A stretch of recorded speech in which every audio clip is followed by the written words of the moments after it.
Pero cuando hablamos de situaciones que perjudican al país, hay un pequeño insecto que se llama la chicharrita y que está complicando mucho a todo lo que tenga que ver con el maíz. Para eso vamos a hablar con Ariel Tejera, especialista en agro. Ariel, ¿cómo estás?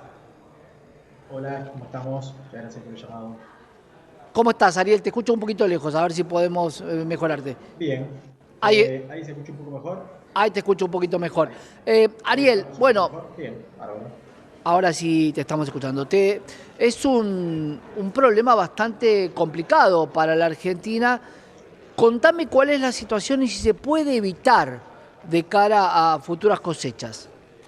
Bien, hay un gran interrogante, como bien lo planteabas vos, sobre toda esta situación y sobre el maíz, ¿no? Pensemos que más o menos Argentina produce más o menos unas, salvo esta campaña que hay que ver cuánto nos termina quedando, pero 50, 52, una buena campaña, 52 millones de toneladas de maíz, frente a otros 50 de soja y más o menos unas 20 de trigo. O sea que el maíz claramente es uno de los principales productos digamos, que generamos acá en el país y además uno de los principales productos que exportamos, ¿no? Y obviamente no tenemos un lugar muy importante también a nivel internacional como participante dentro de en lo que son los principales abastecedores del mundo en maíz.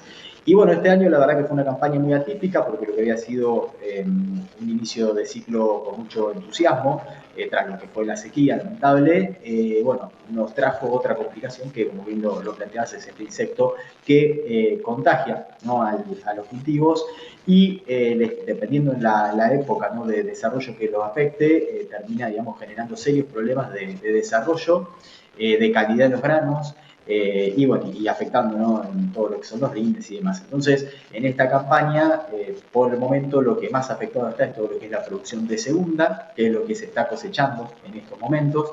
En Argentina, más o menos, estamos hablando de que cerca de un 35% de producción es producción de primera, que se cosecha entre los meses de marzo, abril, mayo, y el resto es de segundo, o sea que es una proporción importante de la producción del país. Actualmente restaría cosechar más o menos la mitad de la superficie sembrada con cereal en Argentina, con maíz, ¿no?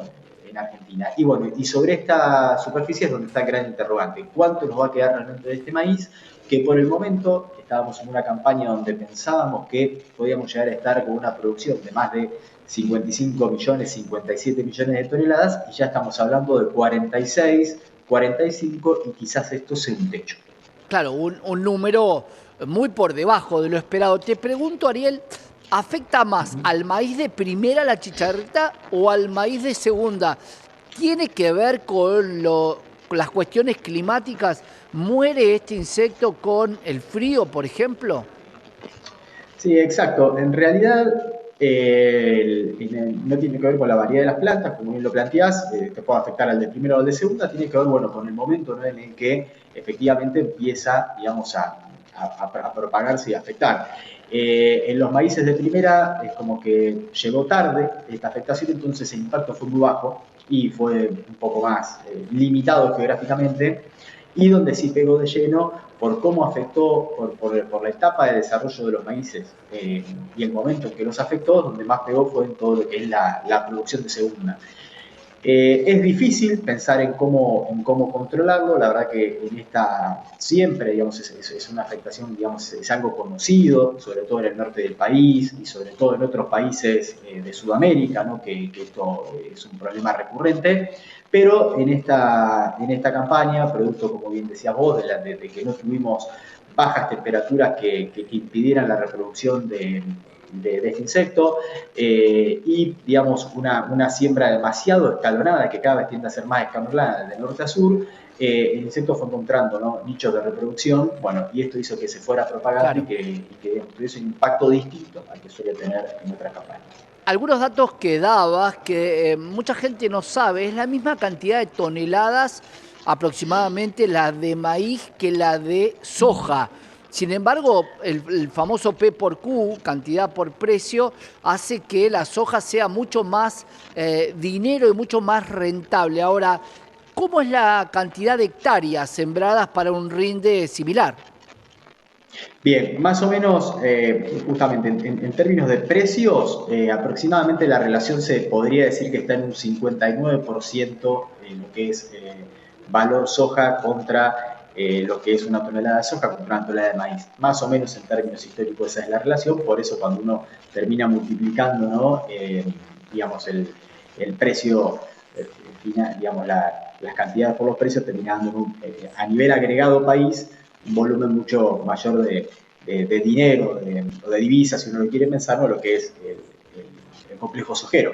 Pero hay una realidad que en términos de hectáreas y por los rindes precisamente, el hectariaje dedicado a la superficie dedicada a soja es muchísimo mayor, ¿no? Porque los rindes de soja, estamos hablando de rindes de 35 quintales aproximadamente a nivel nacional, viendo la zona que uno tome, 45, 50 quizás en zona núcleo, mientras que el maíz, estamos hablando de rindes de 85, 90, 100, más en promedio, más a nivel nacional y más de 100, 110 quizás en zona núcleo, incluso bastante por encima en buenas zonas y en buenos campos de la zona núcleo, ¿no? Entonces es como una hectárea de maíz en términos de peso, obviamente que rinde mucho más en términos de peso que la soja, pero después cuando uno hace el P por Q hay que ver, bueno, precisamente cuánto Claro. rinde un obtuvo y cómo están los precios, ¿no? Porque termina siendo más barato, ¿no? El maíz que la soja, ¿no? Y en la ecuación del productor después también entran en juego obviamente los insumos, ¿no? El Claro. costo de los insumos, porque bueno, el maíz tiene costos bastante altos de siempre. Respecto al trigo, contame el trigo, después quiero ir a la parte financiera de los productores, qué es lo que se sabe, qué está pasando con el trigo. Bien, bueno, la verdad que es una campaña donde hay mucho entusiasmo de cara a lo que es la campaña triguera, la campaña fina.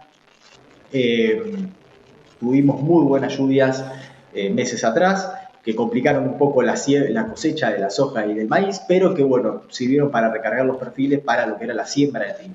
Entonces eso ya fue como un pulgar arriba para los productores de cara a lo que iba a ser esta campaña de trigo, que ya se lleva sembrado aproximadamente el 65% de la superficie, en un ciclo donde las estimaciones van dando y fueron dando constantemente aumentos en la proyección de siembra, porque como decimos, bastante entusiasmo. Y sobre todo, entre mayo y principios de junio, donde tuvimos un rally muy fuerte de precios a nivel internacional y también en el plano local, y una caída en los costos de insumos, fue una coyuntura que se dio en ese momento, que muchos productores tenían que estar tomando las decisiones de comprar semillas, comprar insumos y demás, entonces hizo que, bueno, se generaran muchos negocios, se activara el mercado del trigo y, digamos, hiciera que muchos productores dijeran, bueno, vamos a apostarle fuerte al trigo y eso es lo que estamos viendo hoy por hoy. Lamentablemente, digamos, en estos últimos 2 semanas, 3 semanas, los precios del trigo se derrumbaron a nivel internacional.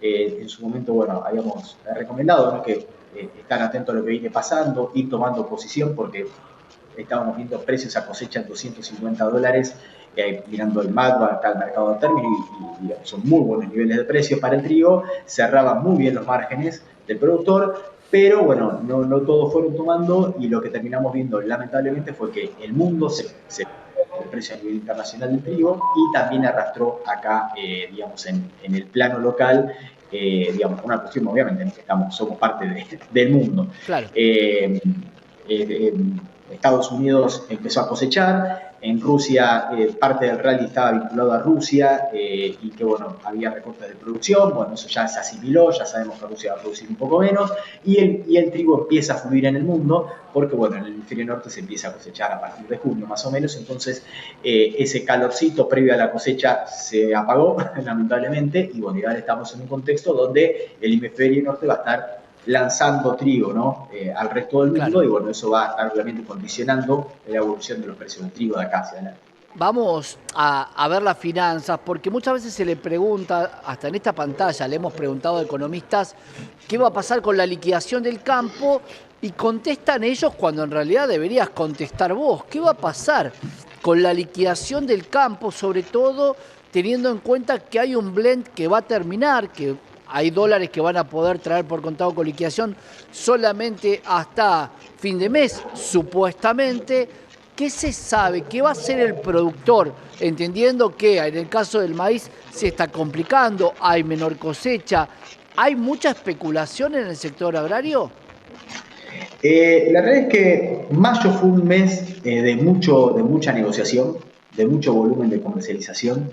En soja, como decíamos, también se activaron mucho los negocios de trigo y sobre todo en soja donde vimos un salto bastante importante en términos de negocios realizados, porque mayo fue, no solamente el trigo tuvo buenas cotizaciones, sino que también tuvimos un veranito de precios para todos los productos. Lamentablemente, esto se pinchó y bueno, al pincharse un poco ese auge de precios, muchas veces uno de los motivos, ¿no?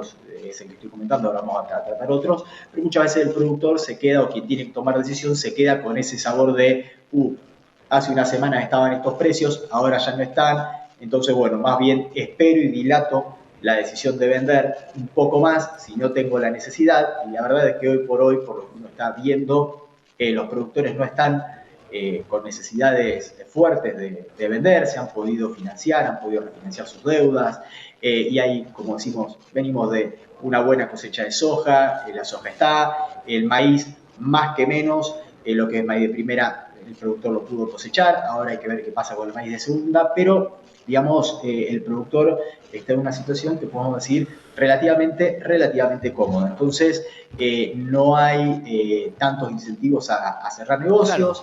El ruido sobre el mercado cambiario suma otro granito de arena en este sentido, ¿no? Porque aparecen de ratos, ¿no?, estas especulaciones sobre, bueno, espero, a lo mejor, digamos, cambia el régimen cambiario, a lo mejor tenemos una devaluación, si bien desde el Ministerio de Economía lo han desmentido y han salido a aclarar muy fuerte, digamos, se han pronunciado de una forma muy vehemente sobre Claro. todo lo que tiene que ver con la política cambiaria, pero también es un factor, ¿no?, que está influyendo, ¿no?, obviamente, También es claro que en la decisión. que la devaluación no se anuncia nunca, ¿no? Nadie te va a decir voy a devaluar.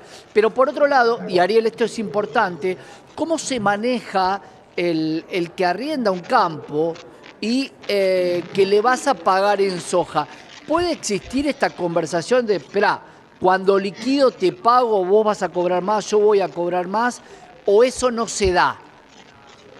Bien, yo creo que debe haber tantas conversaciones como campos de Claro, alquiler en Argentina, la verdad.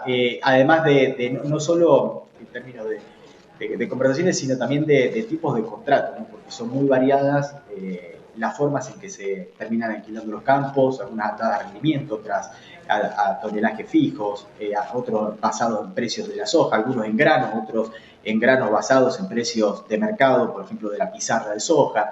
Entonces, realmente eso es bastante variado. La realidad es que estamos en una campaña, yo creo que buena. Habrá que ver cómo se empiezan a renegociar, digamos, de acá hacia adelante los contratos. Por el momento, si no tuvimos cambios significativos o no tuvimos un cimbronazo después de la sequía, en esta campaña, digamos, es poco probable que veamos cambios demasiado contundentes, ¿no?, en los contratos. sin duda. Ariel, gracias. Vamos a seguir No, hablando por favor. porque es importante entender que es parte de nuestra economía también.